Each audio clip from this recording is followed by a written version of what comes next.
your book, when it came out, we talked about those decolonizing critics who would equate, as you say, colonialism with slavery and suggest that this is the biggest story within the imperial history of Britain. What was the response of former colonial subjects, perhaps, or at least people from those regions and countries that read your book? How have you found people have responded to the arguments that you've laid out of the good, the bad, and the ugly? So John, you'd expect that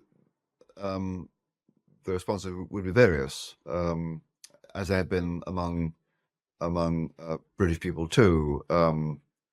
There are fiercely opposing views of these things, but one of the first things that I learned when I was dragged into the culture wars on this issue in December 2017 by several hundred academics who wanted to shut down, to silence me, was that people with non-white skins would write to me and say, we agree with you. So, for example, I got an email in December 17 after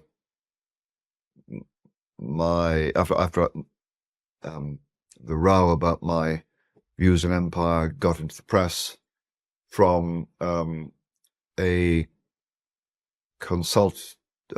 palliative medical consultant whom I'd met 10 years previously, who was British but of Indian ethnicity. And he wrote to me and said, Nigel, you may not know, but my grandfather was in the Jallianwala Bagh in Amritsar in April 1919, when General Dyer infamously opened fire, ordered his Gurkha troops to open fire on what turned out to be an unarmed civilian crowd, killing several hundred. So my grandfather was there, he said, but I agree with you. The British Empire contained good as well as bad.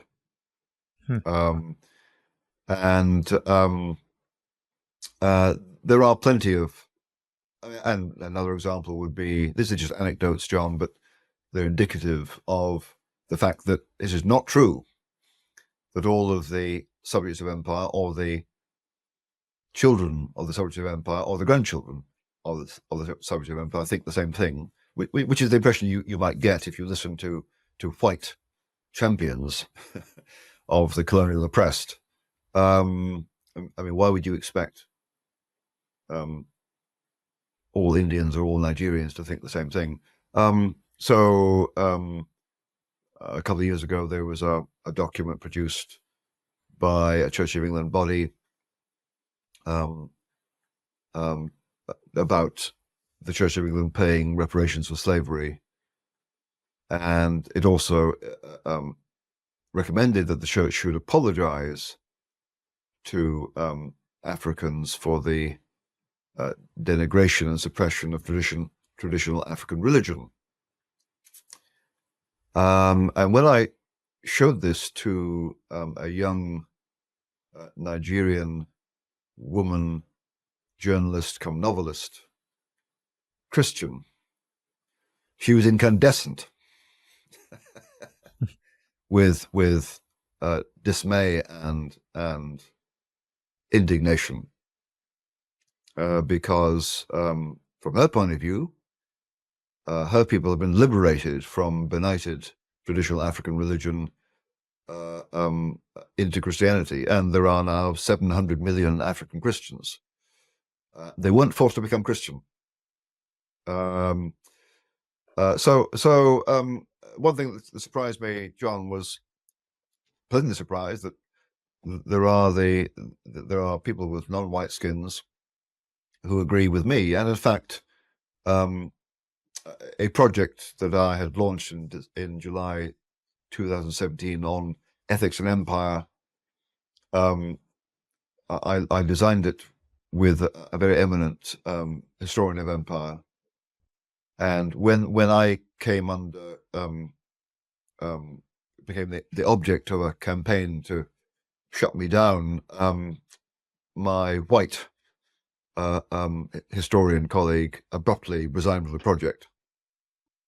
So I had to go looking for other historians to repopulate it, and in the course of 2018, I found them, and I found 4 new historians who came on board the project, 3 of whom did not have white skins. One was a British Iranian, another was a British Indian, and the other 2 were British Indians. One of whom, Zarir Mazani, who died sadly last year, his grandfather was a servant of the Raj. I mean, when I say servant, I mean he was a high-ranking servant, but he was actually committed to British rule in India, an Indian committed to British rule in India. His father, on the other hand, was an Indian nationalist. And Zarir started off on the left, and by the end of his life was on the right. And he was a doughty defender of the British rule in India, not uncritical, but a defender against those who think it was just nothing but a litany of racism and oppression. And Zarir was born right at the end of British rule in India, and he was the son of someone campaigning for Indian independence. So, of course, there are fierce critics of the British record in India and Africa and among Aboriginal people in Australia, but they are the only voices.